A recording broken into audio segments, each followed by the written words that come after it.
Hello and welcome to this India Today special, where we are going to look at what we are describing as the hospital horror in Goa. That's right, tiny Goa, a tourist idyll, is today facing its corona crisis moment. More than 75 people have died, allegedly because of oxygen supply fluctuating in the state's leading hospital.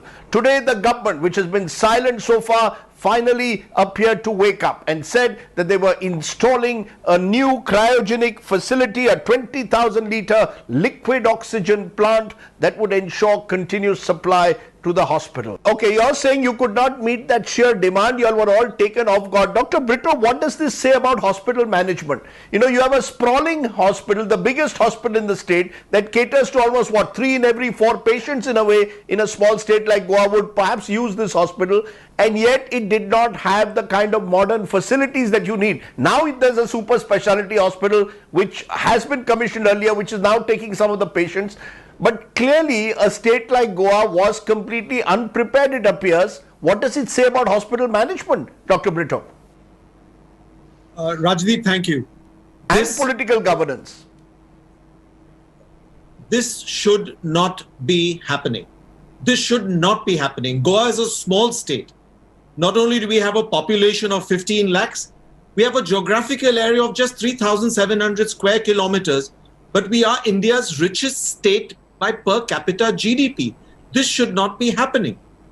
The story, of course, unfortunately, isn't new. It's not something that happened last week or last month. Look at the data.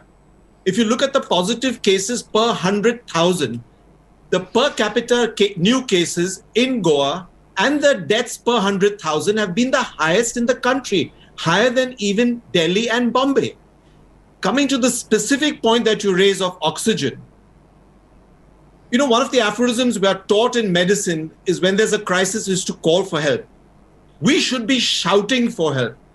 We should be shouting to neighboring states, to the central government. We should be co-opting the army and the navy, which have significant presence here in Goa, to take over tonight, to take over the logistics of the supply of oxygen to private and public hospitals in Goa. But Rajdeep, oxygen is just one piece. It's not just oxygen. We will never have enough oxygen. We will never have enough hospital beds, ventilators, and the trained medical and clinical personnel.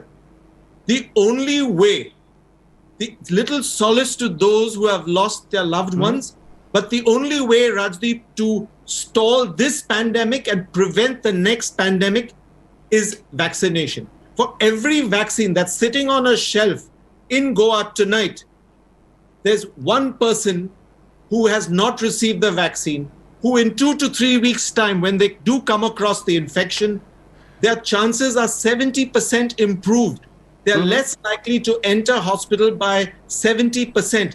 We should be vaccinating round the clock, 24/7. Just like hospitals work on shifts, we should be vaccinating round the clock, by shift. We have to stop mopping the floor and we have to turn off the tap, Rajdeep. The age of Susegad surely is over. This is a wake-up call in a sense for Goa. Dr. Brito, very quickly, if there was one suggestion apart from vaccination that you're saying, that's for the immediate crisis. But for the larger crisis, when the world hears that oxygen cylinders are being carried on old tractor trolleys through old pipelines, they'll ask, where are modern systems? So if there is one quick lesson that you believe that Goans and indeed this country should learn now?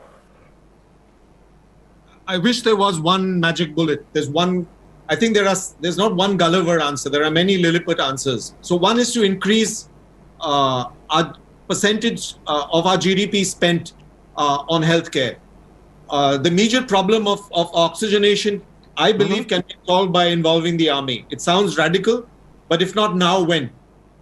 In terms of vaccination, I think the country sadly is going down the pathway of every state negotiating with vaccine manufacturers. Yesterday, the government of India announced 2.16 billion doses will be produced in the country starting August, over 5 months. Whilst that number makes sense, that's 2 doses for 1 billion of our population. And should that happen, 76% of our country will be immunized. And by definition, we'll be lucky to have herd immunity. The devil, as always, is in the detail. We cannot take 5 months to vaccinate our nation. Come November, December, the areas of India that are under-vaccinated, viruses will be replicating. When this virus replicates, it mutates. Plus, we need to look at the efficacy. All vaccines are not equal where efficacy is concerned.